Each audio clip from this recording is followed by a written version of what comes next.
Yo, yo, yo! What's up, everybody? Good morning. It's Tuesday, baby. It's not Monday, so glass is half full, right? Good day. Good morning. What's up, guys? Sorry, late start. There was some wonkiness going on this morning when I was trying to start the stream, but I think it's mainly ironed out, so we should be good going forward. I hope. But today will be day 5 of Disco Elysium, okay? Day 5 of us playing the game. We are like halfway through actually like what would be considered day 2 in game, but for us it's day 5 of playing the game, yeah? So we will continue playing Disco Elysium today after we do what we always do, right? Which is get through our video gaming news segment first, right? So we'll get over there. I'm going to, actually, tomorrow, I don't think we're going to have any gaming content. I'm going to get the news done. I've had an appointment come up that is going to take a part of the morning. So what I might do is just take the rest of the day to work on getting some other stuff done, I think.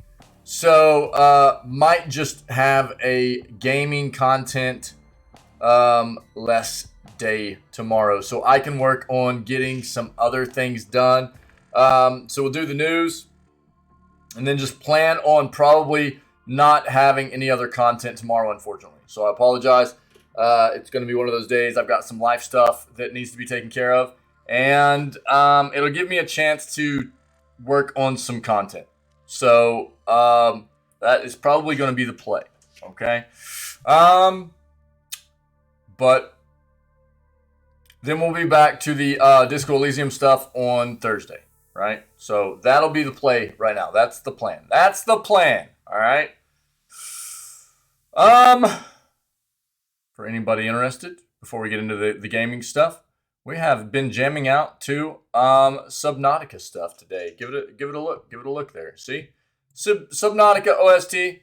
Cool. I want to play this game for too long. I've been putting it off for a long time. I don't know why. It just seems like I've never found a good time to slot it into our schedule. But I want to play it, and we'll probably get it taken care of before too long. Okay? So, OST is amazing. Everything I've heard about the game is that it's fantastic. So, we'll probably give it a shot before too long. All right? OST is great, though. Go check it out. Cool. Let's get into this video gaming news stuff. Let's see what we got.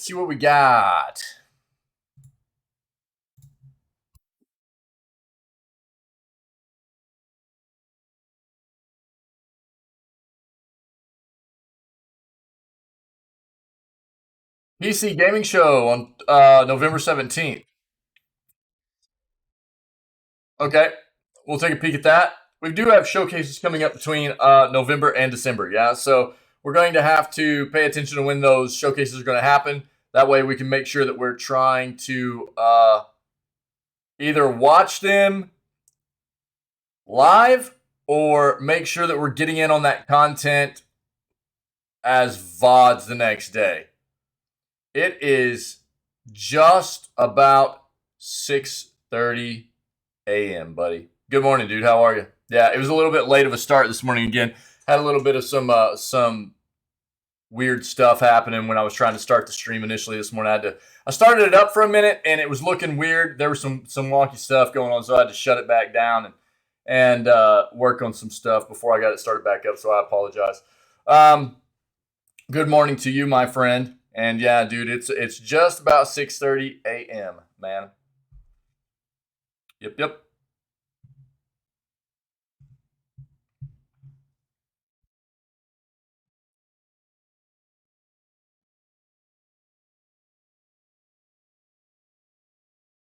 We already talked about that. No, not everyone. But soon, almost everyone will be. Yeah.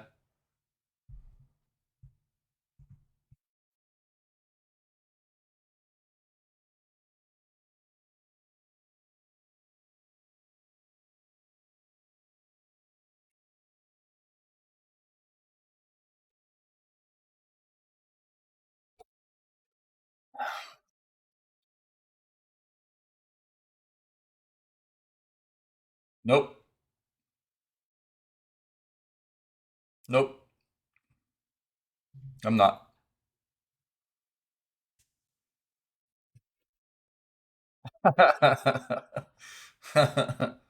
Mm-mm. Um, most of us are early risers. Most of us are.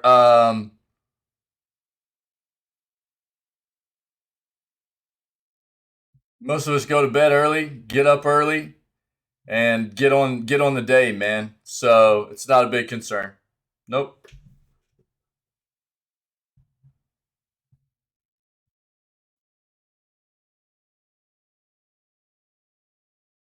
Get on that grind, man. That's what it is for us, I guess.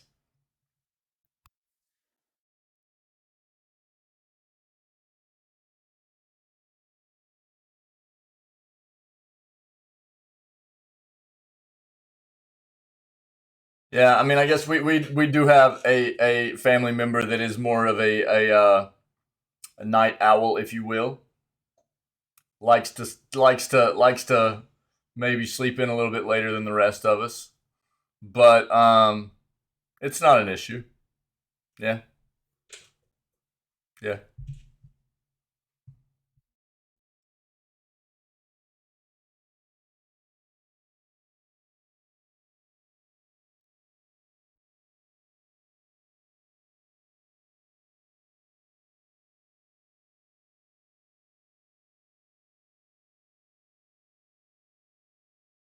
Recent numbers show PC gaming doubled over 3 year.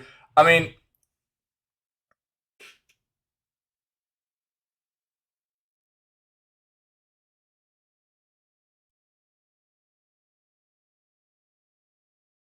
again, I've got a lot of support, man, in my family. You know what I mean? So, um, if me starting at this time, this is something that we talked about from the get go. That this was a time that everybody was comfortable with, um, and it fit best for our family, our household, as schedule wise. And if it ever has bothered anybody, it hasn't been to the extent where they were vocal about it. You know, if they were, then we would discuss maybe changing the time up. But it's something that it wasn't just like me going, "This is what I'm doing," and that's that. It's something that we decided together, and if there was ever an issue about me starting this early or anything like that, it would be a discussion and us deciding how to adjust to better fit the family's needs, for sure. Yeah. Um, Recent numbers show PC gaming doubled over 3 year period. Yeah, I mean, we saw this recently with Capcom as well. Capcom is now getting half of their software sales from PC gaming. Half of their gaming sales are coming from PC. Right? We talked about that. So let's take a look at this article as well.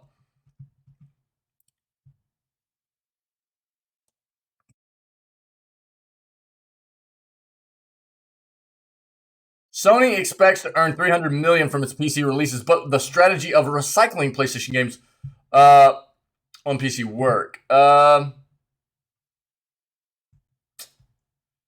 an extent, it will.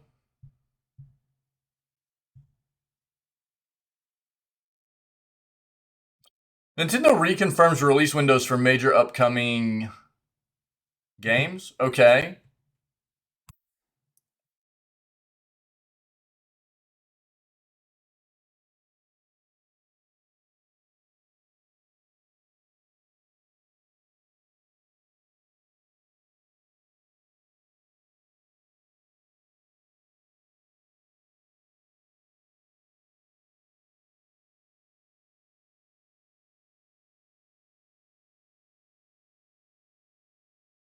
We've already hit on the fact. Look, right now, I talked about this previously, so I'm not going to dive into this again. But Target's got a buy two get one free sale right now. Amazon's got a buy two get one free sale right now. If I was a betting individual, Best Buy will be coming out with a buy two get one free sale pretty soon because they do the same thing anytime these other retailers do this. These three major retailers kind of do this to each other. Anytime one of these retailers comes out with this type of sale, the other one will kind of hop on that same train, you know. And along with the fact that, again, they're going to be huge sales at the end of the month. Take your time. Really vet these sales. Make sure you're getting a good price for whatever you're in the market for, because through the end of this month, there are going to be increasingly better sales come up. Now, does that mean that you're necessarily going to find a sale on at the end of the month on the same thing that you're finding a sale on now? No, not necessarily, right? So, but quite possibly. So, take that for take that for what you will, and again, I promote sites like Slick Deals all the time, which is a site that is community driven. People post sales they find all the time. It's a really easy way to find whatever product you're in the market for, find the best sales for that product that are going on currently, and I would say just do your due diligence. Keep an eye out for whatever you're in the market to buy. And there are going to be sales all month long. Okay, so just be aware of that. 3 games available today with Xbox Game Pass.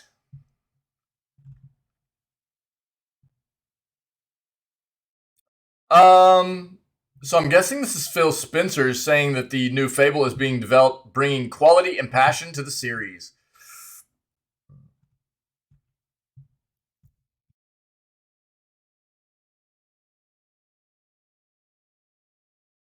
Nintendo doubling down on mobile games with new joint venture. See what's up with that too. Let's go see what's in our other search real quick.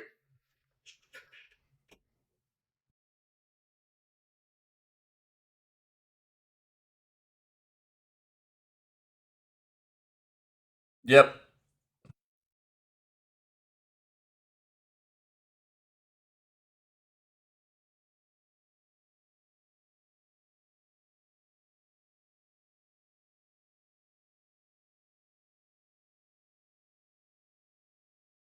We've got something up on that. We'll take a look.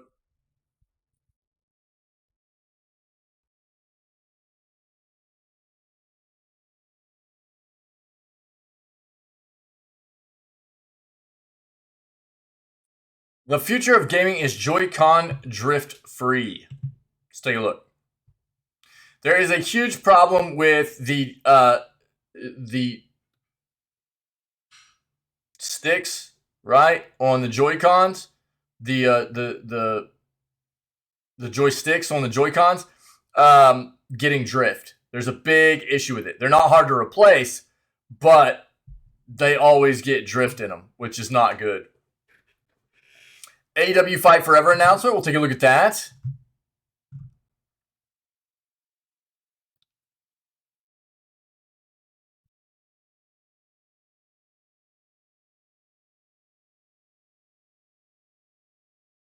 Oh no. What is this, dude?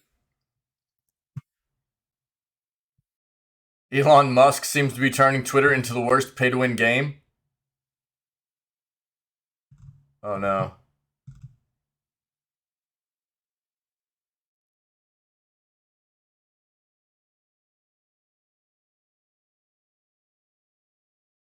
Oh no, dude. Okay, we'll take a look. Look, Twitter is not looking good, man. Twitter might be dying.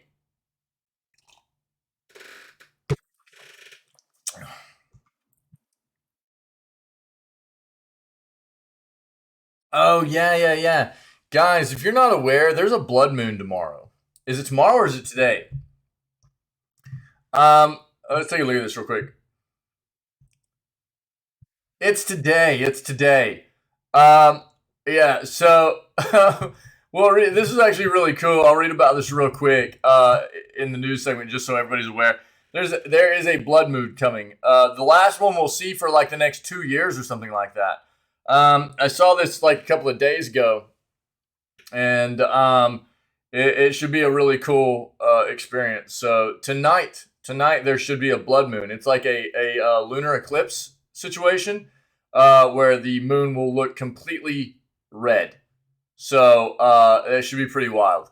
Not that it's gaming news, but it should be neat anyways.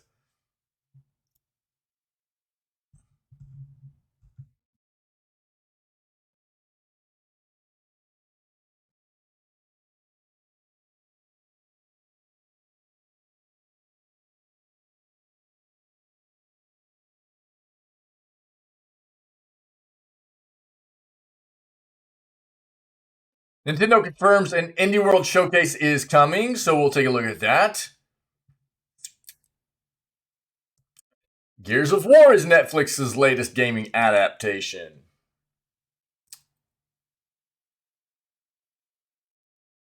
Okay, let's look. Well, they just can't stop, can they? Just can't stop turning the games into movies and shows, man.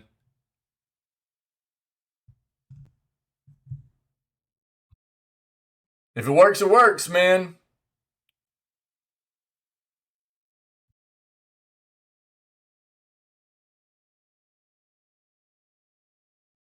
Is this anything new? No. Again, we hit on that the past couple of days. Feels bad. Riot's such a big company. They have a great, massive platform to try to stand up for people's rights, and instead they decide to censor things like these characters they make to try to show diversity, like this character that is a black gay individual. Instead of promoting and really standing up for what this character is supposed to be a symbol for, they instead decide to censor it in companies that have regimes that are against this kind of thing, because money talks. It feels bad. We talked about it the past couple of days, so I'm not going to dwell on it, but nonetheless, it feels bad that a company this big with this kind of platform is not going to stand up for what is ultimately right, and be against discrimination for something as absurd as that. People just should be able to be. People should be able to love whoever they want to love. People are just attracted to whoever they want to be attracted to, and there's nothing wrong with that. So now, aside from okay, gender-based attraction. Okay, we're getting aside from attracted. Okay. There's some rabbit holes there that there are some bad things. the spectrum of can be attracted to whoever you want to be attracted to. Okay, there's some fine lines of age appropriateness and things like that. Okay, but as far as just gender and things like that,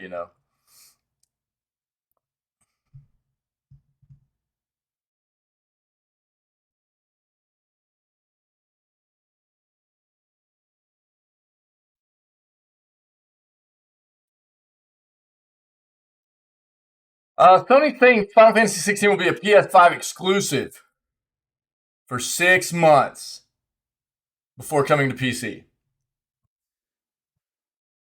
Okay, that's quicker than I thought. Okay.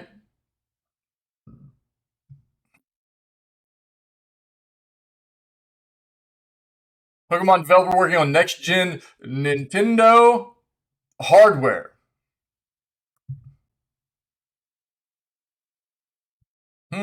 Interesting. Let's see what that's about.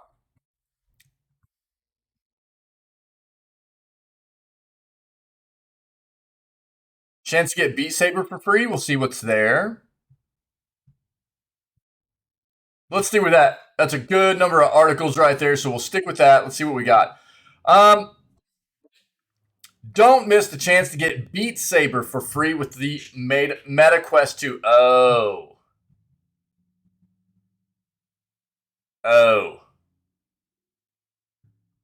That's what it is. So, look, I am not a person that's going to support a company like Facebook, Meta, call them whatever you want to call them. Call them Sweet Baby Rays. I don't care. Same company. But it's hard to deny the fact that they do produce a very quality VR headset at a very competitive price. And So if you're in the market and, apparently the bundle is available in the US and the UK, the MetaQuest 2 VR headset is currently on sale for $400. And in the UK, it's £300.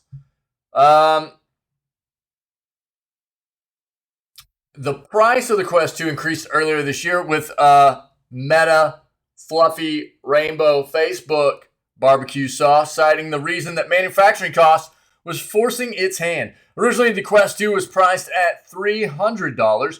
Nevertheless, in this bundle, you've got a chance to get more value for money if you didn't buy in while it was cheaper. You have until December 31st to make the most of it, but with Black Friday Oculus Quest 2 deals coming up, who knows if stock will last until then.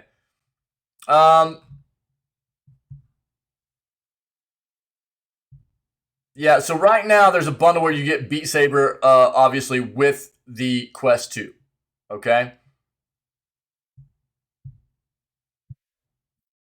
So that's basically what's going on. Yes, the price has gone up by $100 this year. As we've seen, a lot of different hardware has decided to raise prices, especially in the tech industry, electronics. Things have gotten more expensive. But if you are in the market for VR and you are interested in the Quest 2, you might be able to get a deal this month on some Black Friday stuff to get it closer to the price point that it was previously, and maybe even get Beat Saber for free with it because it is currently being bundled. Yeah, so take a look around. You might be able to find it.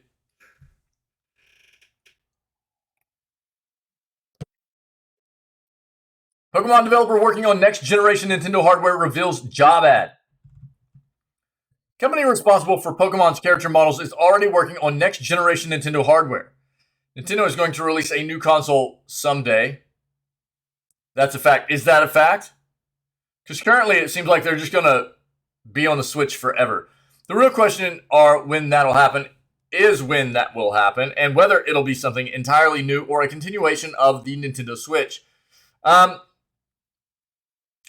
have been multiple rumors, claims, and theories of a Nintendo Switch 2 or Switch Pro releasing in the near future. For example, one of our readers has posited that 2023's The Legend of Zelda Tears of the Kingdom will be the last major Nintendo title released for the current Switch model. As always, the company is keeping stum to, but evidence of its studios working with newer hardware seems to have been spotted via a job listing at Creatures. Even if you don't recognize the name, you're already very familiar with Creatures' work as it is heavily associated with the Pokemon franchise. Aside from developing a few of the spin-offs, its main contribution has been designing the 3D character models for the various Pokemon across the series, which is precisely what the job listing is for. It specifically mentions that whoever gets hired will create character models for games and apps, as well as video and print media. The part fans have latched onto, though, is the mention of research and development for other next-gen hardware. Considering the Switch is part of the 8th generation of video game consoles, the immediate assumption is that Creatures is currently working with newer hardware. Plus, it's unambiguously related to the Pokemon franchise. Since it's unambiguously related to the Pokemon franchise, it must be Nintendo hardware. Ergo, this is a reference to whatever Nintendo's next console is. Yeah.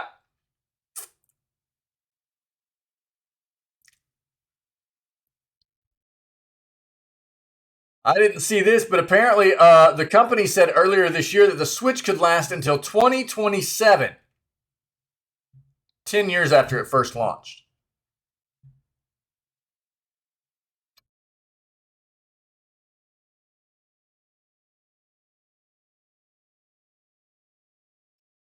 Creatures isn't done with the Switch itself, as it's expected to still be working on the sequel to Detective Pikachu, which it developed for the Nintendo 3DS. Look, man, Nintendo, I think you're really, really, really already pushing the envelope here with how long the Switch has lasted. It looks old. The Switch looks old. It inherently, because it is while an amazing device, it is a mobile device. Yeah, it is a mobile device. Therefore, is even whenever it was released, was never going to be as powerful as a traditional console. So that meant that the console was not going to fare as well as a traditional console would in the long run. So now we're going on 7 years of this console being out. The software is looking dated. Anything that I see coming out trailer-wise for this console looks old. And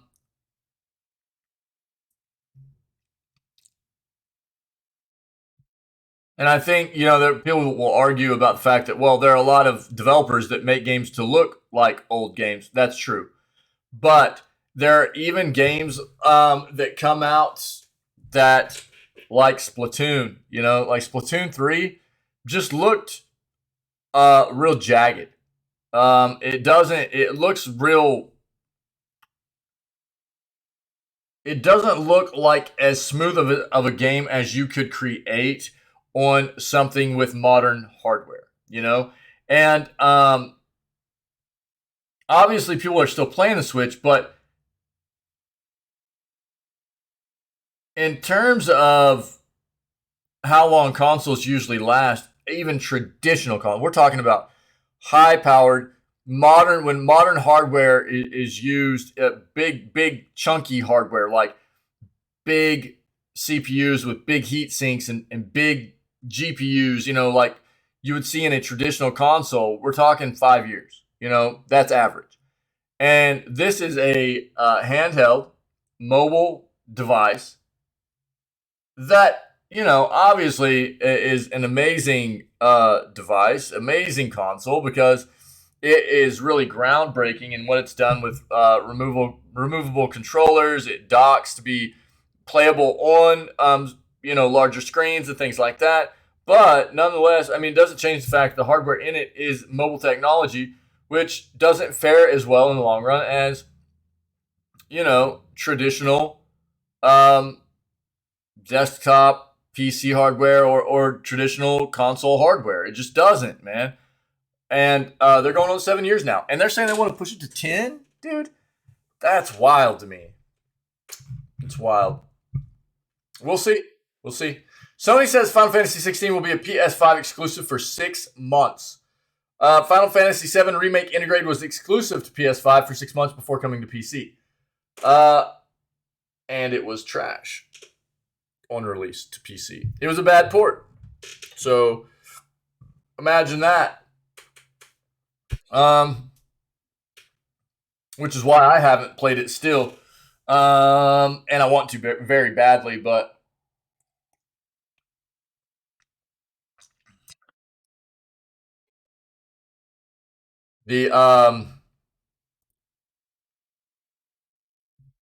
I'm just so tired of these games going, or these developers going, yeah, we'll port this over to PC, or we'll port it from PC to console, and then it's not optimized. It's just literally the bare minimum of getting it running on that other platform, and it feels terrible.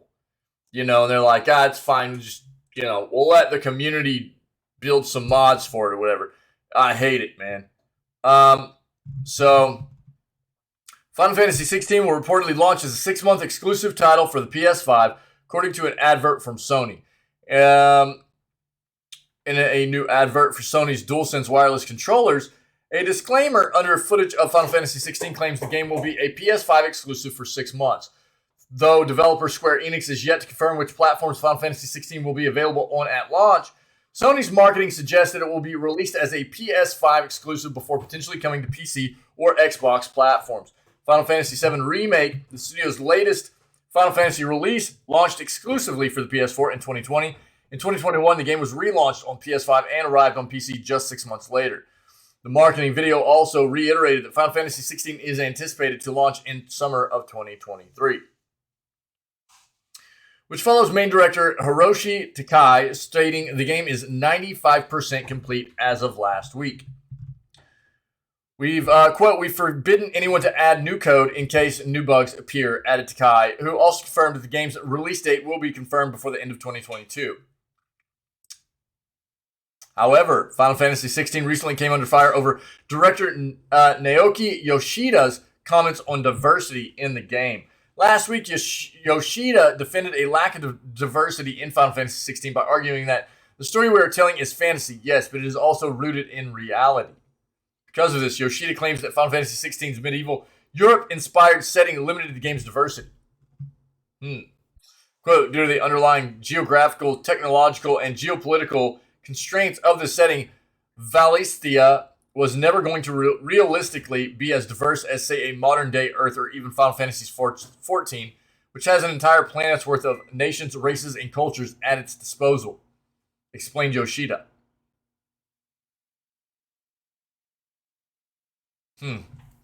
Interesting. Yeah, so I don't know. We've all heard from Sony about their plan. You know, they've got this dedicated view now, right, at PlayStation PC, and they're wanting to release their games on PC. It won't be the same as Microsoft. We know that it's not going to be the same in the games releasing the day of. Microsoft does day one releases on their subscription service of Game Pass and on PC. Sony is about the exact opposite. You will not see their day one releases on PS Plus, their subscription service, and you will not see them come to PC day one either. They've been very blatant and vocal about the fact that they do not see their proprietary games for PlayStation coming to their subscription service day one ever. Because that's how PlayStation has always been. They want people buying their consoles for that. They want people buying their console and buying that software, which is $70 now, right? That $70 game, they want them buying that $70 game to play it. Yeah. So, I don't know. And again, we've seen Sony come out with these titles. There have been good ones, but there have been bad ones too, where the ports over are bad. They don't feel very good. Don't get me wrong, there have been good ones too. There have been good ones, but there have been some that have not felt very good either. So we'll have to see how this pivot for them into the PC realm goes moving forward. Now that they've actually come out and have this dedicated, pivot into the PC realm now. We'll see. Nintendo confirms that Indie World Showcase is coming this week on November 9th. No way, dude. Announced via Twitter, Nintendo has confirmed the next Indie World Showcase will take place on Wednesday, November 9th. Showcase will feature roughly 25 minutes of information on upcoming indie games coming to the Nintendo Switch and will start at 5 p.m. GMT on November 9th. The indie-focused showcases are not to be confused with a high-profile Nintendo Direct, which the publisher uses to show off some of the bigger budget games coming to the Switch. Yeah. The focus is instead on smaller games made by independent creators for an idea of what to expect. The last showcase, Indie Showcase, which took place back in May, provided information on around 20 games, 4 of which were surprise releases with Gibbon, Beyond the Trees, Mini Motorways, Soundfall, and Opus, Echo of Star Song, Full Bloom Edition, all releasing on the day of the showcase.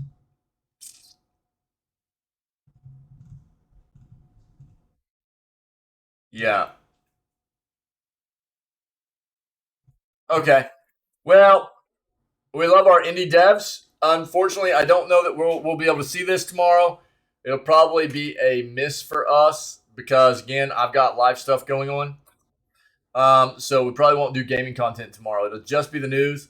I've got some appointments, and then I'll probably take the rest of the day just to work on other things. So we'll miss the indie showcase, but we'll probably maybe watch it on Thursday. In between the news, we'll just watch the VOD. It'll only take like 30 minutes. So we'll just watch it in between the news and getting back into Disco Elysium on Thursday, okay?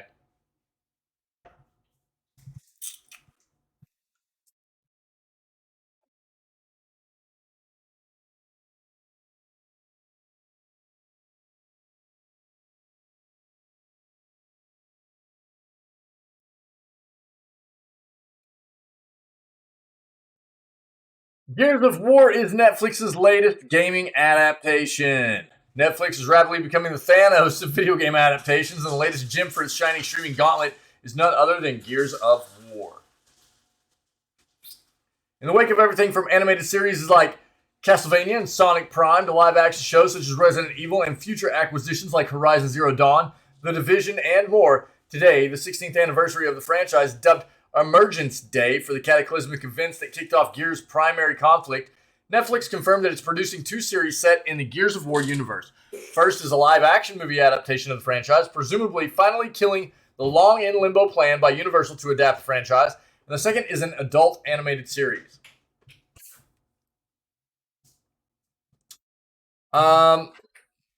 Gears marks the newest high-profile gaming adaptation around, a push largely driven by Netflix itself after its own cracks at gaming-adjacent franchises like The Witcher, or the aforementioned animated series covering everything from Castlevania to Tekken. Gears is the latest in a long line of upcoming announced gaming adaptations from the streamer and alongside its own forays into gaming itself. It's clear Netflix is making a big bet on games as part of its future. Yep, okay, well, I'm sure we'll see more in the future about what that's going to entail. We'll keep track.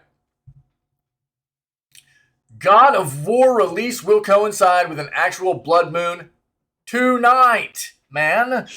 All right?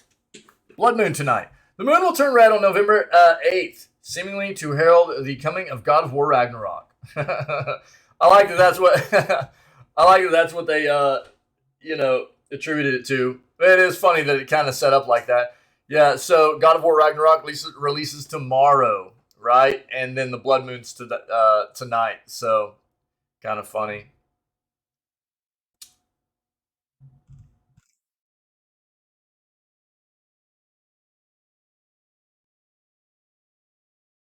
Considering the upcoming sequel concerns the events surrounding the Norse mythological end of days, one of the heralds for which is the darkening of the sun and moon, this seems almost too perfect to be a coincidence.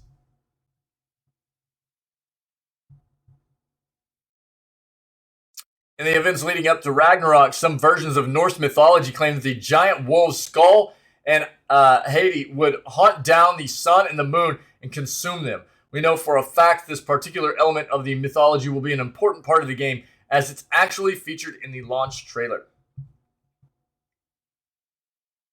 Yeah, so the reason that's happening tonight is it's a total lunar eclipse, right? Which occurs when our planet passes between the moon and the sun perfectly, right? That's like a perfect alignment whenever our planet of Earth passes directly in between the moon and the sun, blocking the light. So, as the moon passes fully into Earth's shadow, also known as its umbrella, it takes on a bloody hue. This is due to an effect known as Rayleigh scattering, wherein the light from our star is refracted and scattered as it passes through our planet's dense atmosphere.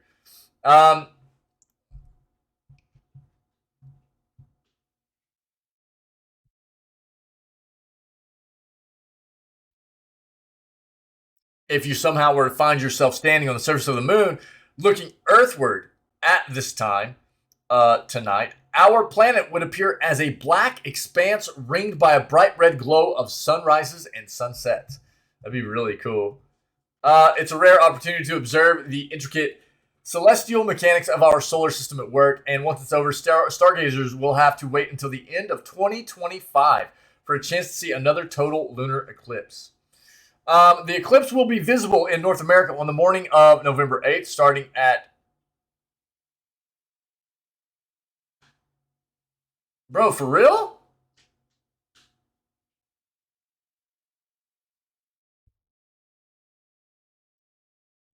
So it was like already visible. Interesting. The eclipse was visible in North America on this morning, starting at 3:09 a.m. CST, with totality occurring almost an hour later at 4:16. The cosmic coincidence will also be visible throughout the Pacific, Australia, and Eastern Asia, so be sure to take a moment to look up and enjoy the view if you happen to be awake in the early hours. Interesting. Dude, I kind of want to go out and look and see if it's still showing anything. That's crazy. I mean, we're like 3 hours past that now, but that's crazy. I bet there are pictures everywhere of it, but it would have been cool to see it. I think it's too bright outside now. Yeah. Suck. I thought it was actually going to happen tonight, dude. Anyways, that's kind of funny. Recent numbers show PC gaming doubled over 3 years in Japan and isn't slowing. Console supply constraints and other factors draw some Japanese users towards PC. A recent analysis from Japan's Katakawa ASCII Research Laboratories shows that PC gaming has grown significantly in Japan over the last few years. Mobile is easily the most dominant sector of the market, but PC has seen noticeable changes recently. From 2018 to 2021, Japan's PC gaming market doubled in size. Between 2015 and 2021, the number of PC gamers in Japan grew by 45%, from 11 million to 16 million, out of a total gaming user base of 22 million. The number of users playing games exclusively on PC also doubled, going from 2.2 million to 4.5 million. Desktop gaming has long been a niche in Japan, but that wasn't always the case. The country had a diverse market of PC titles in the early 1980s on local home computers like the PC 8801, Sharp X1, or FM7. Japanese RPGs originated on those platforms before moving to consoles, which became dominant in the late 80s and 90s. One likely reason some Japanese users recently turned toward PC is the lack of console availability. Final Fantasy, what are we talking about? 16 will be exclusive to the PS5 for 6 months. Japanese fans are begging Square to release it on Steam because, ironically, PS5s are still very hard to get in Japan, despite it being Sony's home country. For some, a decent gaming PC that can double as a work-from-home computer might be more attainable. In September, Valve said Japan might have the world's fastest-growing PC game market. I've said this for a while about PlayStation, and I have found it wild that it's taken them so long to really try to adapt to the PC gaming world. I understand it to an extent, but I feel like they're doing themselves a disservice. They are stuck in this mind state of old, right? Where for a long time it was they didn't need to worry about PC. It was just we'll make our consoles, people will buy our software, but man, technology has changed. Times have changed. The gaming industry has evolved, and they're not really trying to evolve with it. It doesn't seem like they want things to stay the same way. Where Xbox seems more like they've, again, I've talked about this as well. Xbox seems more like a company that has really, really had to adapt, be creative, and finding ways to compete, right? And Sony has just always had this real simplistic, easy way of going about being at the top, at the top of the gaming market, but it's not necessarily working all that well anymore. And especially with the fact that they're having a hard time meeting demand for their new gen consoles. I've found it very weird that they haven't looked harder at releasing their games on PC as well, because it seems like a missed opportunity to me. It seems like a lot of missed profit.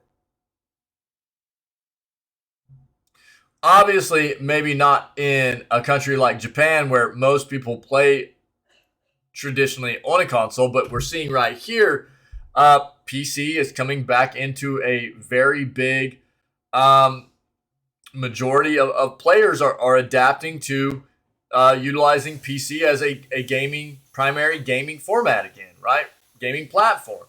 And there are a lot of people in other parts of the world that prefer PC gaming over console. And I feel like they're losing out on an entirely different revenue stream for profit for their software. And that's always seemed, or at least for the past few years, has seemed really, really odd to me. Several other factors are also boosting Japan's PC gaming market. Newcomers who took up playing during pandemic lockdowns drifted naturally towards computers. More Japanese console games than ever now receive PC versions. Valve recently improved the Steam client's Japanese support, and native Japanese PC games like DMM have expanded. Additionally, some of Japan's most popular mobile games now have PC versions. The country is also more accepting of foreign-made titles, as the top earning games on Steam in Japan include Call of Duty, Modern Warfare 2, and Apex Legends. Several recent big-name Japanese gaming hits like Final Fantasy XIV have seen initial launches on PC, further pushing the numbers. Yeah.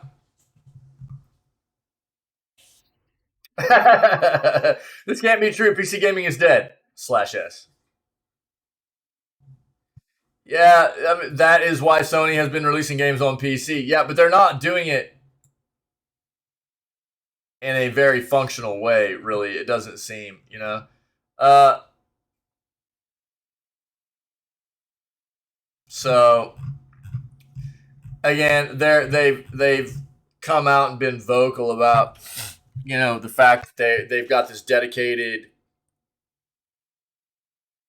pursuit of having PlayStation PC now, Sony PC. They're making peripherals and things like that, hardware things for both their console and PC, as well as wanting their software to come to PC. But they've been very vocal about the same, at the same time about their software not coming to PC on day one, ever.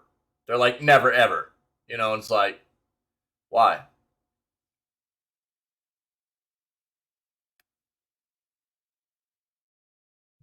Yeah, I feel like they're just too stuck in the old way of thinking about the way they've always been able to just get by of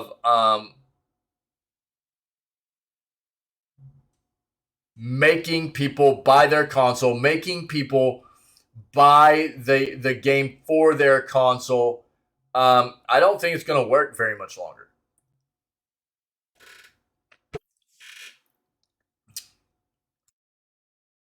At least not to the extent that it used to, anyways. Sony expects to earn $300 million from its PC releases, but how? Does the strategy of recycling PlayStation games on PC work? PC gamers, particularly PC users, will know that Sony PlayStation has been spoiling them with several re-releases of previously exclusive high-profile titles for quite some time. Games like Horizon Zero Dawn, God of War, the most recent Marvel Spider-Man turned out to be a success, staying among the best sellers on the Steam platform. Sorry, guys. Woo! For a considerable time. In fact, God of War held the first place for several consecutive weeks, beating new releases like Elden Ring and Monster Hunter Rise. The most striking thing about the relaunch of these exclusive games is that they managed to rise again in the general sales rankings, many of them entering the top 10 charts, as when they were released on their respective consoles. This is summed up by journalist Stephen Titolo of U.S. financial outlet Axios on Twitter, showing how Days Gone and God of War climbed the U.S. rankings after PC gamers got their hands on them. It's not just Spider-Man. Here's how 4 PlayStation games shot up the U.S. sales charts when they were ported to PC. God of War went from 146 to number 5. Days Gone from 247 to 20. However, this successful trend did not continue with the most recent releases. Uncharted Legacy of Thieves peaked at 10,851 players. And while it's not bad, it's barely a quarter of what its best-selling counterparts did. While this lackluster performance was still being talked about, matters got even more complicated with Sackboy: A Big Adventure, which quickly became the poorest release to date, with a disappointing peak at 610 concurrent players on Steam in its first week. Unlike on console and other PC stores, Valve makes Steam concurrent player data public, as well as estimated sales and other metrics for each game, which are super interesting to measure the success of a title in question. The page collects them is Steam Database, or SteamDB, where each game has its own file. Sorry, I got the yawns this morning, man. Ads can be seen here just like Sackboy, and from the following numbers can be obtained.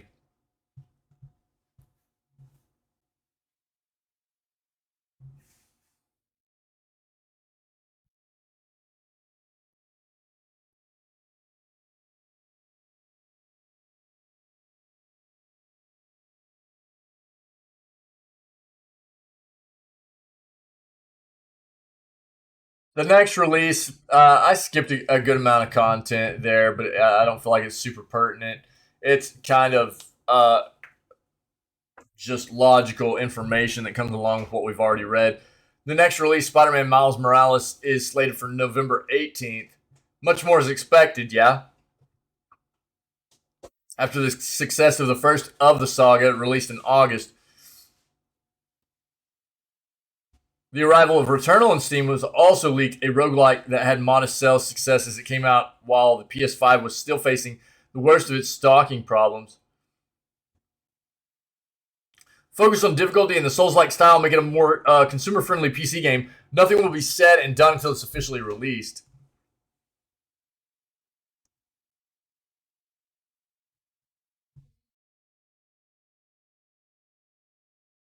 Yeah, we'll see. We'll see. I mean, look, that's just the way gaming is inherently, right? I don't think there's any doubt that Miles Morales is going to do very well on PC as long as it comes out as a good port. You know what I mean? And I don't think there was any doubt that a game like God of War was going to come out and do very well as a port on PC, as long as it was a good port. And it was. It was a very good port. But they don't talk about really, a game like Final Fantasy VII Remake Integrate in here, which that got initially released on Epic. That's one of the reasons they probably don't talk about it, because they're talking about numbers from Steam Database, and they don't have all the numbers because it did release on Epic. But it was a bad port for PC, and it highly, probably, very likely affected its sales. So that makes a big difference as well, right? But there's going to be different factors that come into how well these games do. First of all, how anticipated are these games in the first place of players on PC that just didn't really feel. I'll admit I'm one of these players. I used to buy PlayStation consoles for specific titles, and I just don't feel it anymore. I don't feel the need.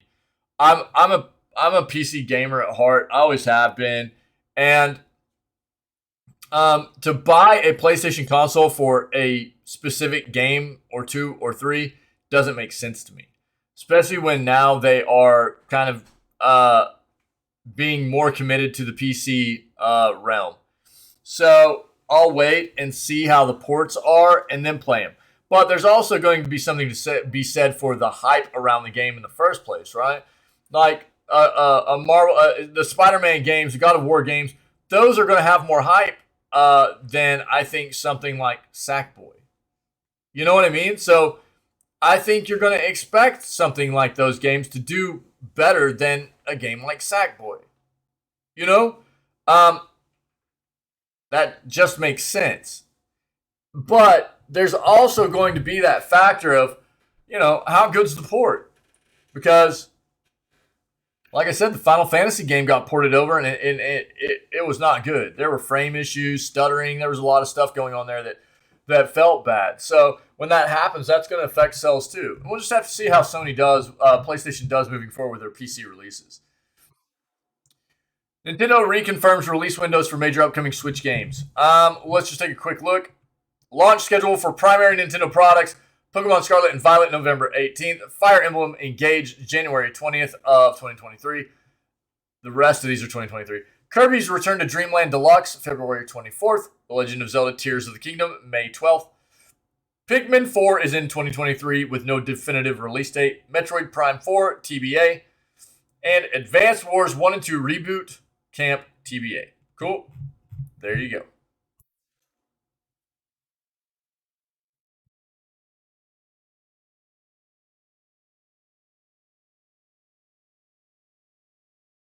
Three games are available today with Xbox Game Pass, November 8th.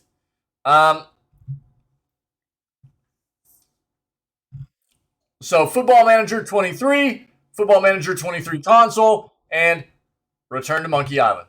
Cool. If you want to actually see the trailers for these games, here they are. All right. The trailers are there if you want to take a look, but these games are now on Xbox Game Pass as of today. Cool. So, okay, Xbox Game Studios boss Matt Booty says the Playground Games put his skepticism to rest after he saw the team's demonstrated commitment to creating a new Fable game. A new Fable game from Forza developer Playground Games sounds like an odd matchup, but according to Xbox Game Studios boss Matt Booty, I just like saying that name, you know? It's a good name.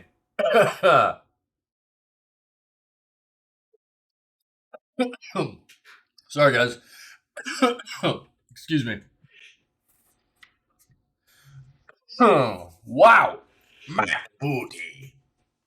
The developer brought key elements to its vision that managed to erase any skepticism he had. Speaking on the Friends Per Second vlogcast, Booty explained the Playground Games brought a mix of high quality crafting and attention to detail to its Fable pitch, as well as plenty of love for the franchise. They had a particular passion for the IP. They also demonstrated they understand what the heart and soul of Fable is about, how they can bring it forward to today's sensibilities. Some of the things I've seen are so encouraging. They've got a great technology base, and they've got such a demonstrated commitment to crafting quality. During some of the first reviews, I shared a little bit of skepticism, but they've since put that to rest, and I'm excited for everybody to see it when we're ready to show stuff. The Fable franchise has been in limbo since the last entry into the series. The free-to-play digital collectible card game Fable Fortune was released in 2018. At one point, the series looked set to make a comeback with Fable Legends, a co-op action RPG where a team of players would explore dangerous locations while another player acted as the dungeon master, but this project was canceled in 2016 when developer Lionshead was closed down. The Microsoft's new Fable title has been in production for more than 4 years already. The last look at the game being a cheeky Xbox Series X reveal trailer at the 2020 Xbox Game Showcase. The game's crew include the lead writer on Remedy Entertainment's Control, Anna Miggle, and several rock-steady veterans such as Martin Lancaster, Craig Owens, and Martin Tan. For more, you can check out GameSpot's feature on everything that we know about Fable. Cool. I would be willing to bet that we're going to see something before too long about this.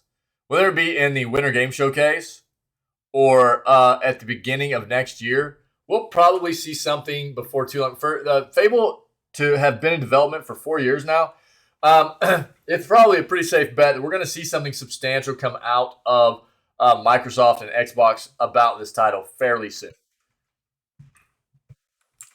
Nintendo is doubling down on mobile games with a new joint venture. Nintendo is forming a joint venture company with DNA, the developer behind Mario Kart Tour and Super Mario Run, in a bid to expand its mobile business. Nintendo Systems Company Limited, as it will be called, will be based in Tokyo and will begin operations in April of 2023, the start of the next fiscal year. Yes. The new company will be split 80-20 in Nintendo's favor and will naturally continue to develop mobile titles. However, it will also look at opportunities on other various devices. Its objective is to strengthen the digitalization of Nintendo's business and create value-added services to further reinforce Nintendo's relationship with consumers. In short, we should see Nintendo properties outside the normal remit of the company's own games consoles. The Japanese gaming giant's smartphone track record has so far been up and down. It has been successful in some areas, with Fire Emblem Heroes and Animal Crossing Pocket Camp being particularly popular, alongside Mario Kart Tour, but other games have failed to ignite. The new company will therefore explore other means of revenue. Yeah, we'll see what comes. We'll see what comes. The future of gaming is Joy-Con drift free. Random mode time. Get it.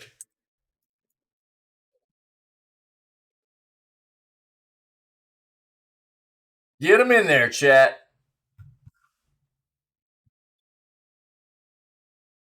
It may come as no surprise that we here at Nintendo Life love the Switch.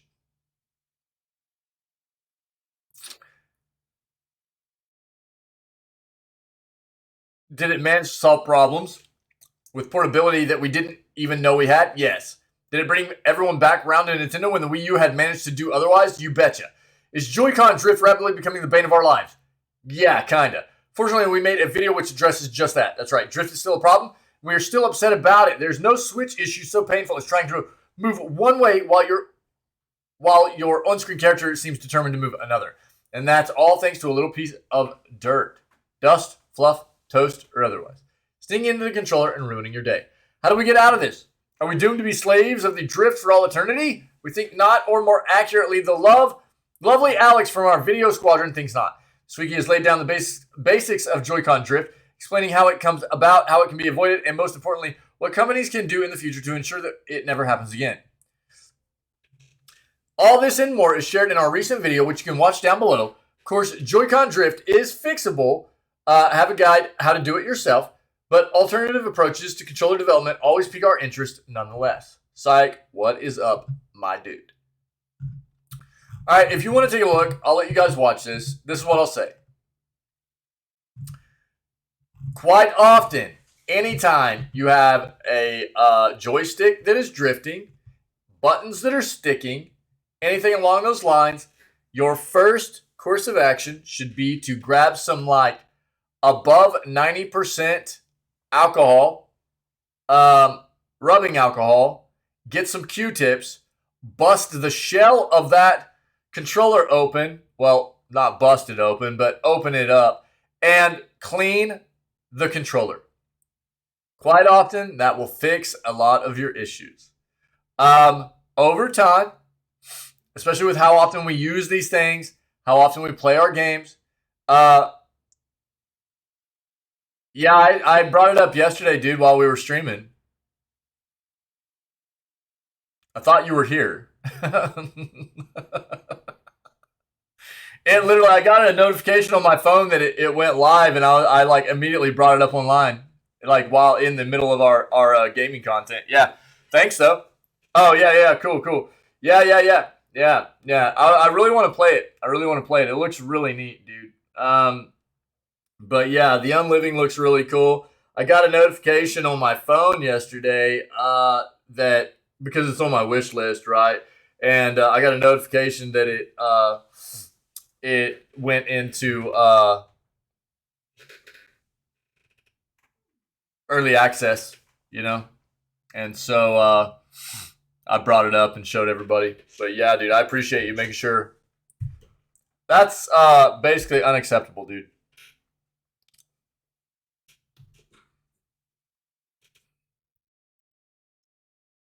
Except when Gabs was here, right?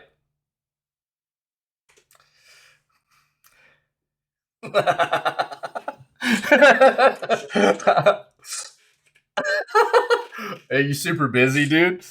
Is work kind of crazy? I'm just messing with you, man. But yeah, I appreciate you making us aware. Yeah, I want to play it, dude. The game looks cool. We might play it next, actually. Maybe we'll play it after Disco Elysium, dude. What are you talking about, dude? Dude, you're wild. Look, I mean, any controller, right? Joy-Cons are really, really bad about stick drift. It's good to see you, man. I hope your day is going well. Happy Tuesday, dude. Yo, we got hockey tonight, man. Lots of hockey games tonight. I think we're playing the Jets. Who are you guys playing? I can't remember who the Habs are playing.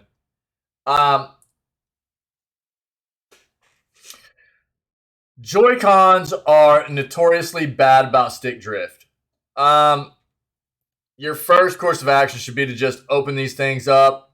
There are guides everywhere how to open them up appropriately without breaking them. Clean them up, you know what I mean, and see if it helps. Outside of that, there are some really cheap, like, aftermarket Joy-Cons that you can, or joysticks that you can, replacement joysticks that you can purchase on various sites online that you can just replace the Joy-Cons with, okay? I might do some videos here before. I've actually got some Joy-Cons that need to have the joysticks replaced, and I've got replacement joysticks already.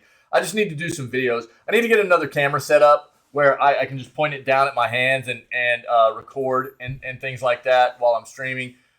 So I might do some stuff like that. I've got some other controllers that need a little bit of some maintenance too. So I'd like to do some just quick how-to things for the community and things like that. So we'll see. Oh, Detroit. Yeah. Plan the parade for Bedard. Yeah. Yeah. Yeah. Oh.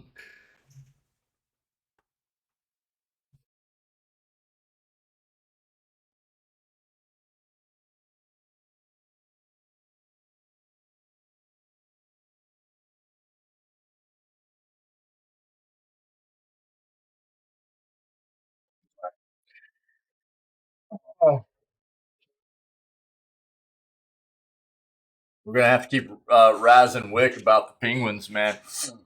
I haven't even seen him this morning yet. Sorry, I talked to the wife real quick.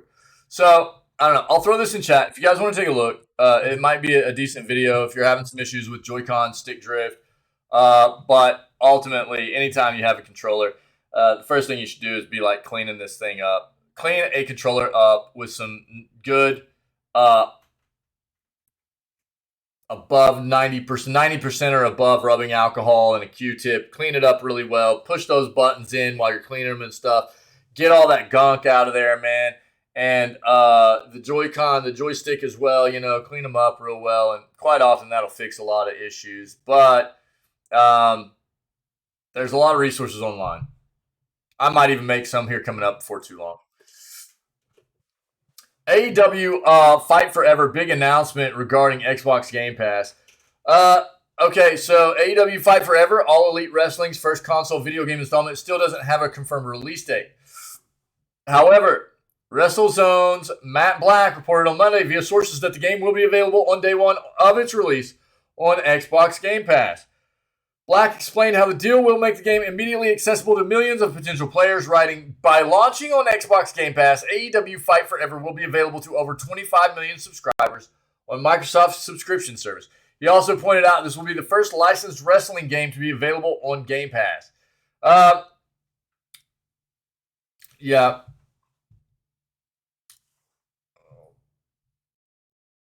Pre-order for the game began in August. A tentative release date was set for 2022, late 2022. There haven't been any updates on its status since its recent appearances at various gaming conventions, where we got to see some gameplay of the game, yeah?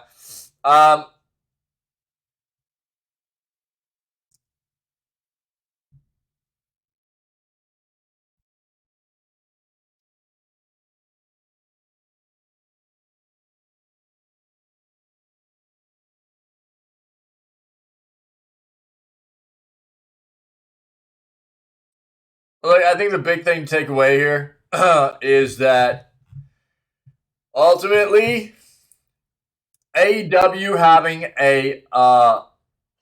this is not the first AEW video game ever, right? But most of their games have been like little spin-off kind of things, like mobile games or whatever.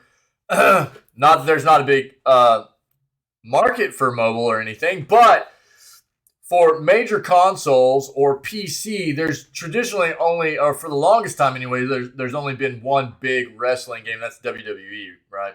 So to have AEW come in with a another big wrestling title is good for competition. Because look, the WWE games have been kind of trash. They've been bug ridden, really unpolished, but that's what happens when there's no competition.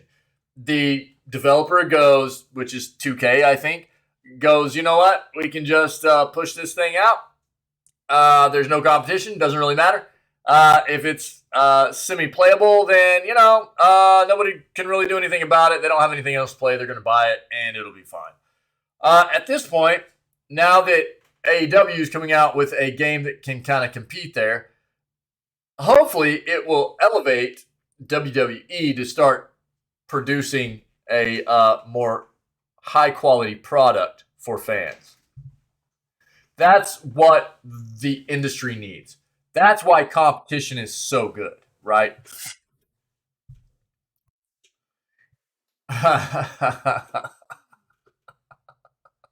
All right, dude. Here we go. Elon Musk seems to be turning Twitter into the worst pay-to-win game. Look, I know that Twitter is not necessarily gaming news, but it comes up because a lot of the gaming industry, the video gaming industry, uses Twitter as a platform to talk about video games, spread news about video games, things like that, right? Step aside Diablo Immortal. Musk is making the Bird app more diabolical than it already is. Perfect.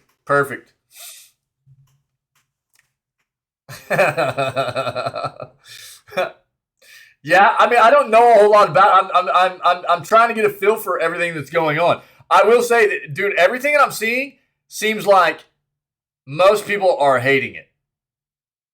Hating that Musk has control of this now. So feel free to fill me in on your viewpoint. You know what I mean? I'm all about us talking about the pros and cons of what's going on here. You know what I mean? Again, that's what this community is about. We can be civil about this and talk about it. We don't necessarily have to agree, but we can be civil about it, right? Taking away my free speech. Is that what this really all comes down to? Look, I'm not a big Twitter user. I'm not a big social media guy. I find it all to be just such a drama crap storm that I stay away from a lot of it. The most that I use Twitter for is like pushing out any kind of updates for the channel and stuff like that. A lot of it's just drama, dude. And I'm not a drama lover, dude. I don't dig it. A lot of people do, and whatever, man. So I'm not gonna lie. I'm not really in the know about all the ins and outs of what's going on here. I'm trying to learn a little bit more about what exactly is going down. Why so many people are up in arms about the Musk purchase here and what it really means for the company moving forward. So any kind of information anybody can throw out here that is substantial, I'll appreciate.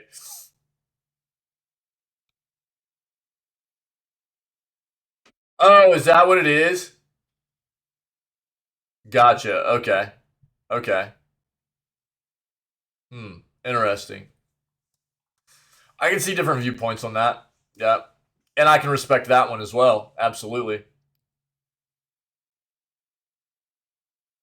Oh, yeah. Right. Yeah, you're not wrong. Yeah. Keep going. I'm going to start reading this and then we'll talk. Twitter, the social media site that has spawned one A24 movie and too many meltdowns to quantify, is tumbling into its next circle of hell with soon to be implemented extensive monetization. With a new $8 a month subscription to Twitter Blue, which will roll out after the midterm elections, you can get a blue verification badge and other features without actually verifying your identity and be immediately banned for pretending to be someone else.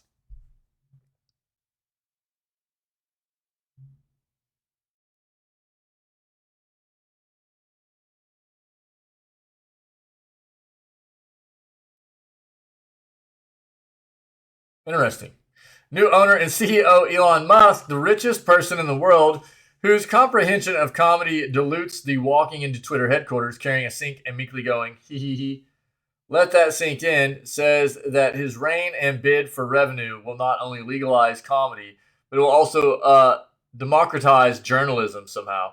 Really, he's getting most of this from a Monty Python sketch.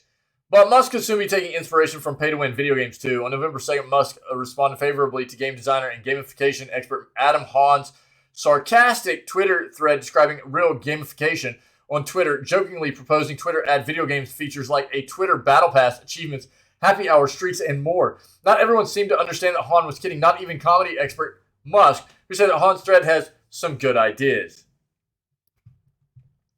Well, if Musk is taking suggestions from gamers, I feel that I should offer some of my own. Twitter coins. I'm assuming Twitter will eventually add a heads-up display to its homepage, indicating not only how many followers you have, but also crucial stats like total time on Twitter or XP, kill count, the number of times a guy named Bobby responds to one of your benign tweets with a command to drink bleach, and your current load of Twitter coins.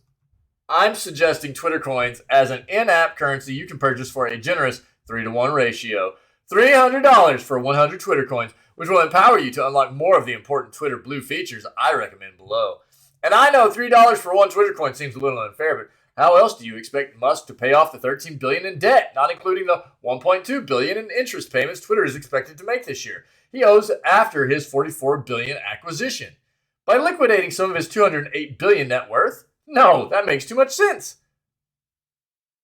With Twitter coins, you'll be able to purchase exclusive starter classes, including but not limited to Horny with Sunglasses, man with 0 followers who believes Marshall's wiretapped his Samsung TV, journalist that got doxxed and laid off, woman with 0 followers who started a Change.org petition to delay BTS military service, woman with 15 followers who started a Change.org petition to stop BTS from wiretapping her Samsung TV. Each class comes with its own themed starter kit. Horny with Sunglasses, for example, automatically gives you 35 followers wearing sunglasses in their profile picture, and a 1-month subscription to a language learning site of your choice so you can now know how to say dirty girl a few different ways. These classes will be available for the low base price of 5,000 Twitter coins, but you can add invaluable add-ons like Reply Guy, which has a negligible 30-minute cooldown time when he pours over your Instagram photos for a hint of toe for 500 coins, or Viral Tweet applies to any tweet about yacht-centric reality TV show Below Deck on Bravo for 650 coins. Oh, dude.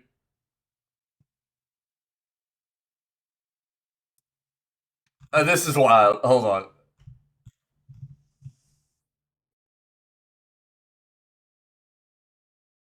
Okay, secret. I'm not gonna read all that, dude. I'll throw it if you guys want to read all it.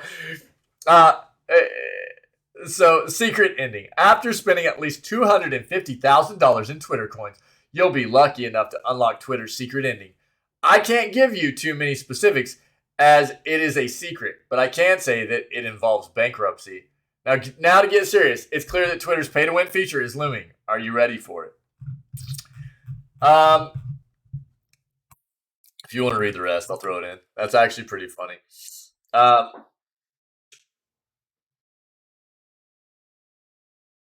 I mean,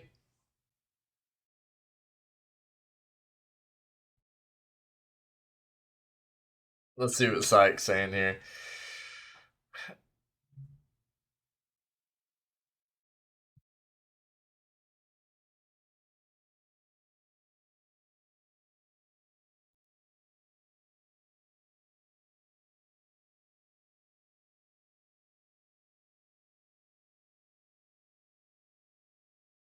Well, Syke, I still don't like Twitter because it's just a giant pool of ignorant people giving uninformed opinions, sitting aside the trolling, uh, and etc. Dude, that's social media. You know what I mean? That's why I stay away from social media as a whole, man. And that's all. That's all it seems like to me. You know what I mean? Uh, so what's up, Pinky? What's up, dude? I mean, that's all social media platforms, really, dude. So I don't know, man.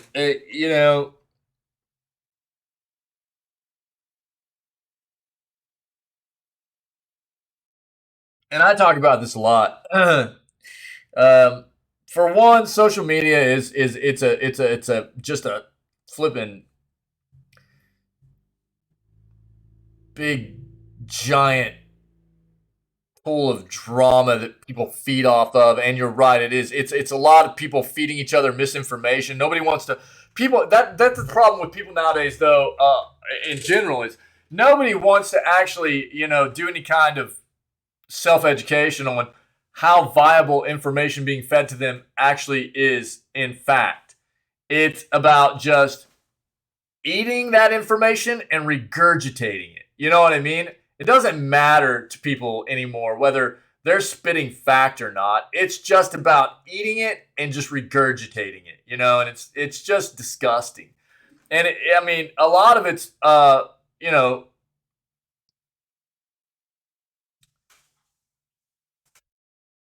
done through social media, but I mean, it's news sites, it's any kind of, it's everywhere. Yeah. And it's hard for me to speak about my feelings on this one way or another because I'm not a big Twitter. I have an account, dude. It's literally like the only social media platform that I have an account on nowadays.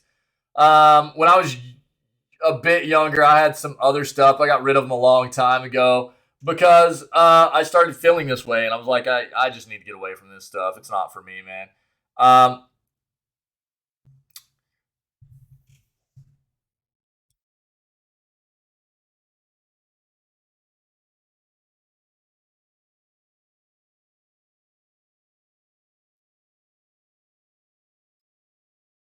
Yeah, I think this is going to be the big issue. I think they're going to be like, there are going to be people like Psych to go, $8 is cool, $8 is fine because it's going to. They see it as a way to kind of gatekeep like bot and troll accounts and stuff like that. But at the same time, it is an obstacle for people that don't legit people that don't have that amount of money to spend. You know what I mean? Not everybody has $8 to push out every month for a legit account, and it's just another obstacle for people, to try and get some kind of relevancy on a platform. So I don't know. There are different ways to go about looking at it.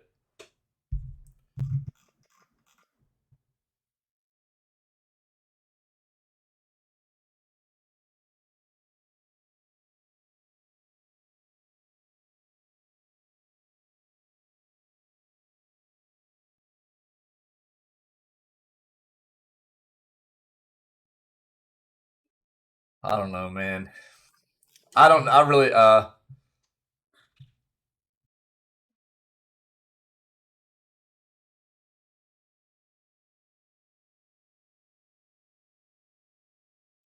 I mean, again, like I think that's my big thing is like I'm not even surprised that this is where Twitter is going to, right? Um, because this is what we've seen with almost any social media platform that's ever existed, right? They all turn into just a hot flipping dumpster fire of shenanigans. I mean, let's be real. And I mean, I can't help but just think that this is because of the majority of the human race is just really has no cares to give about any kind of facts. Yeah, yeah, you're absolutely right. Yeah, yeah. I mean, dude, I haven't been on Facebook in forever, so I can't even attest to that. But you're not wrong. Reddit's a dumpster fire, dude. YouTube, dude. The ads on YouTube are absolutely insane, bro. Yeah. Um, I mean, I don't know. I think any kind of platform ends up, but a lot of it is exacerbated by the ignorance of people. I think that's a lot of it. Uh, just check birthdays on Facebook. Um, you know, I think That's really what it is. Let's be honest here, dude. Oh, bro. So, I mean, I'm not. I don't. I'm gonna be honest. I don't really think that the $8 thing is gonna do anything to change the help out the issues with bot troll accounts all that much. Really, I don't see it making a substantial difference. They'll still, because look, I mean, that's the way. Anytime you talk about anything like that, they'll find ways around. They'll find ways to get things done, right? That's the way those people running those trolley accounts, those bot accounts, they'll figure out ways to get it done. That's what they do, right? Or blocking French hosts because they spam, baby. And that's the other thing for me about social media. You know, social media. I realized a long time ago that a lot of what it is people just trying to present you with a facade of who they want you to think they are, right? Quite often, almost always, actually. It's never actually, a legitimate look at people and their true selves, right? It's an actual just drama-filled showcase of who they want you to think they are, and it's just a big fake ass show to me. Um, so that's why a lot of the social media stuff, dude, I've just stayed away from it. It doesn't appeal to me. I don't like fake ass people. I don't like drama, and that's what those two big things are the majority of what social media platforms are, right? So for me, it just doesn't appeal. But a lot of people love that stuff, dude. They want to always know other people's business. They want to, try to present themselves as something other than what they actually are, which is weird as hell to me. Bro, here, I just, I'm getting riled up, dude. I'm gonna have to throw out a flipping gifty in chat, dude. Here, I'm getting all there. I don't even know. Who do we have? I don't even know. Yo, you know what? Let's do this. Let's do this. Don't particularly like Musk. Don't always agree with him. Got to hand it to the guy who can run a company. Yeah, I mean, I think it's hard for anybody that is in that light. I think it's hard for anybody that is going to be in that light.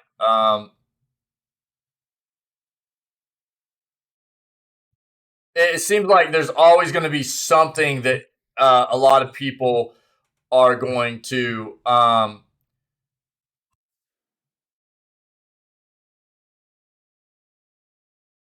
find wrong, right? You're never going to be able to please everybody.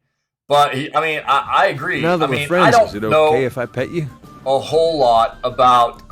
There's my gifty, dude. There's my gifty for cursing. I don't know a whole lot about the individual. I do think he's very intelligent. I think he's an intelligent individual. Gifted a tier 1 sub to Keith Hydro. And I do think he's a pretty good business person, obviously. I think that it helps that he comes from a place of, from what I know of him, he comes from a place of wealth. That helps.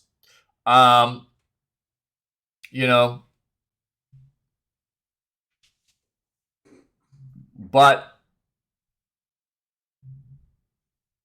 I'm honestly, dude, I haven't kept up with a whole lot of the whole Elon Musk thing, dude. I think he's an intelligent individual. From the things I've heard and seen, I think he's intelligent. You're never going to be able to please everybody. I don't know a whole lot because it's such a turnoff for me, man. Like, because it's just there's always so much drama surrounding it. I'm just like, I don't know, dude, whatever.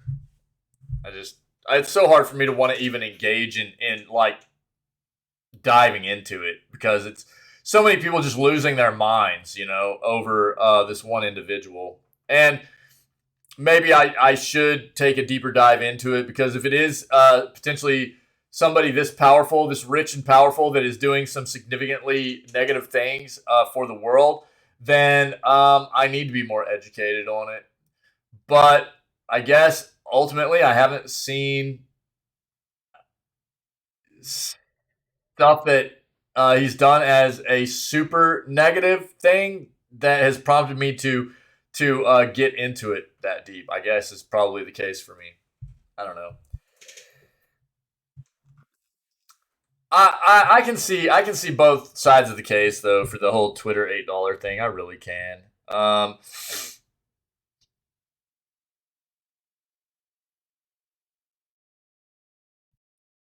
I mean, what is this going to be?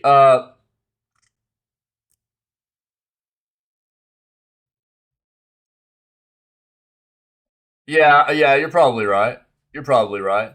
Um, Again, I think it presents an obstacle, for people that want to try to people that want a legit account that can't really afford that $8. That sucks for those people. Not that they can't have an account, but it makes it harder for them to, you know,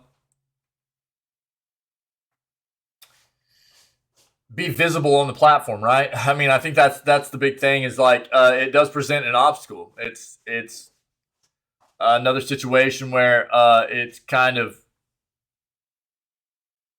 people that have the money to throw at $8 a month to have a more visible presence on the platform. It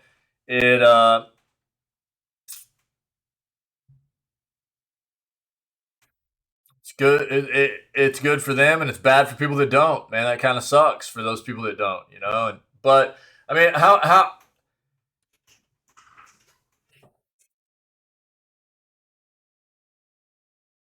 what's the possibility that this prompts a new platform?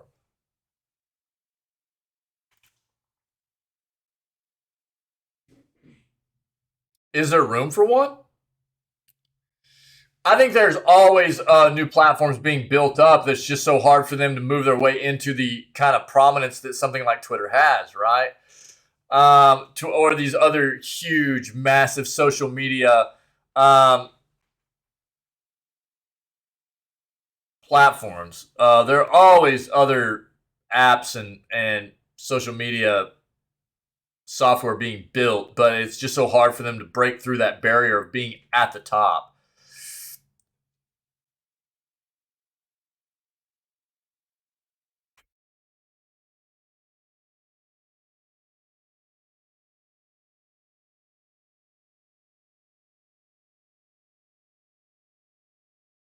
Yeah, that's what I was getting at. Yeah, that's what I was getting at. I guess is just for anybody that's just wanting to be just a regular person, dude, wanting to have some kind of visibility on the platform. You know what I mean? Like, uh, that can't necessarily afford that $8 a month. Like, that's a pretty that's a crappy obstacle, man.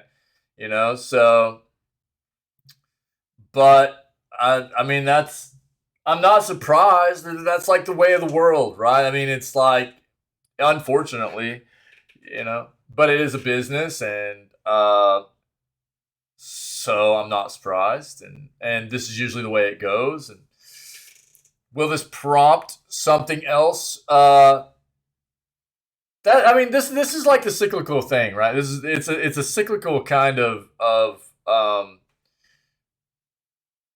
creation. Yeah, the content is still free. Yeah, you're not wrong.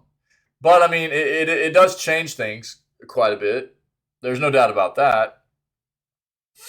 But I mean, I think this is one of those kind of mechanics for a platform that changes things and might incorporate something new to come about that's like fresh and people grab onto, and go, this is better. This is what we needed. And then it gets big, and then it blooms, and then it does the same thing that Twitter's starting to do, which is like kind of wilting.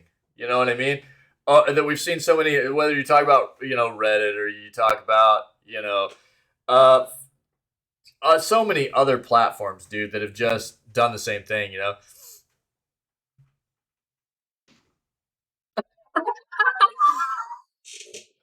Bro, that's not me. That's not me, dude. Oh, dude. That's Twitch, man. They take most of it anyways. Sub only chat, yeah. That's why I like, dude. I don't, I don't like ever doing that kind of stuff or anything. I just want people to be able to hang out and have a good time. That's why I like, I try to be very vocal about the fact that I never expect anything more than people just being here and being engaged and having fun or whatever. And anything that anybody does over that is so appreciated, But and I have everything set up to run the least amount of ads that I can and stuff like that because ultimately, man, I want this to be a place that people don't have to worry about that kind of thing. Obviously, I'm making very little money doing this. You know what I mean? The option is there. Streamer choose. Wait, what do you mean about the sub only chat stuff or the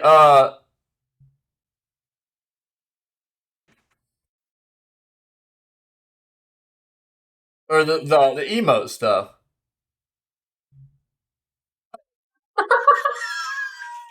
Bro. Oh yeah, yeah. The option's there. Yeah, yeah. I mean, that's why I think the only way I would ever consider getting into a mode of like ever utilizing follower or sub only chat, and I think they're good in corporations, but I think the only way I would ever get to that point was like if the channel got so big that it was really hard for moderators to deal with like because there are certain streamers that the community gets so big that if they play like a game day one, the community, or the viewership will increase by like twofold or whatever, and then you'll have a ton of people trying to do things like backseat or whatever, and it's like, okay, look, if you're not following or you're not sub, we're going sub only mode for right now because there's just too many people, mods can't handle it. Too many people trying to backseat or spoil things. We're going sub only. Sorry, guys. So I can understand needing to do things like that, I have been thinking, Pinky, about trying to get Nitro set up, so I'll take a look, man. Yeah. But honestly, for the most part, I just want people to be able to have fun and hang out and not have to worry about that kind of thing in our community, So, I don't know. But we'll see what happens. I can understand different views on it, on the whole Elon Musk and Twitter thing and the $8 charge. And I get it. I get both sides of it, We'll see what happens, dude. This is not going to be the end of what we see regarding this topic for sure, Watch the PC Gaming Show 2023 preview on November 17th. Okay. Later this month, we're running, returning to Twitch for the PC Gamer, their channel.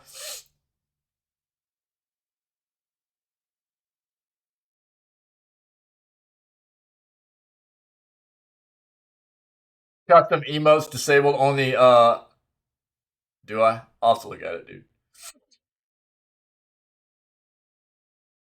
It's been such a long time since I dove into the settings on the Discord, man. I'll look. For an overview of next year's most interesting games, featuring a few unveilings of never before seen games, along with new footage and commentary on what could be big in 23. So, Kerbal Space Program 2, brand new game from League of Geeks, the creators of Armello, and the recently announced reboot of Solium Infernum. Shadows of Doubt, The Great War Western Front, the top 5 most wanted games of 2023 as selected by PC Gamer. Show will be hosted by PC Gaming Show fixture Frankie Ward. First appeared on the PC Gaming Show in 2018, Frankie is known for hosting international esports events across a variety of games, including Counter-Strike, Global Offensive, and League of Legends. She was also on the expert commentator on the 2021 reboot of Games Master for E4 on UK. E4 RIP, F's in chat. Not E4. G4 was what I was thinking. Never mind.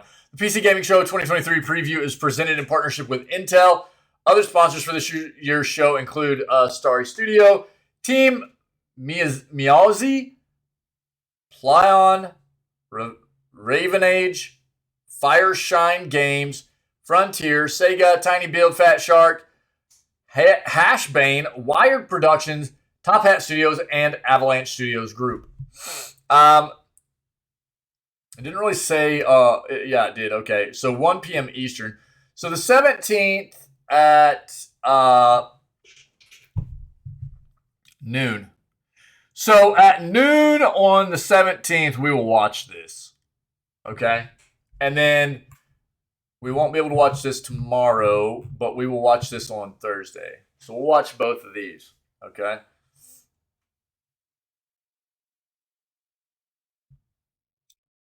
We'll do that. That's all I've got, guys. Good talks. Good news. Good news segment. Good news segment, as always. Cool. We'll work our way into Disco Elysium Day 5. Cool. You guys rock. Appreciate you. Again, no gaming content tomorrow. I had an appointment come up, and I could get a bit of gaming done tomorrow, but I've decided to go ahead and just take the day after my appointment. So we're going to do the news. We'll still do the news tomorrow, but because of my appointment, I gotta shut down after the news, and I'm not sure how long the appointment's going to take, and I'm just going to go ahead and take the rest of the day to work on some content stuff. So that's going to be the play. So we'll be back with Disco Elysium on Thursday. Okay, so tomorrow, Wednesday, November 9th, it will just be the news. All right, so there's the announcement. That's what it is. Sorry, I know I try to get as many, I try to stream, 8-9 hours a day every single day. Sometimes life just happens, man, and tomorrow's one of those days. So we will get the news in, but that'll be it. Okay. But today we will move on to Disco Elysium Day 5. And you guys rock. I appreciate you. Thanks for being a part of this. And if you're checking out this VOD on YouTube or Twitch after the fact, come and hang out with myself and the rest of these amazing individuals when we go live at 6 a.m. CST every single day and start all of our streams off with video gaming news before we jump into whatever gaming content we have slated for the rest of the day, okay? Other than that, you guys just stay healthy, stay safe, be kind, and we will catch everybody tomorrow for video gaming news. November 9th edition of Video Gaming News. No gaming content. Sorry. Cool.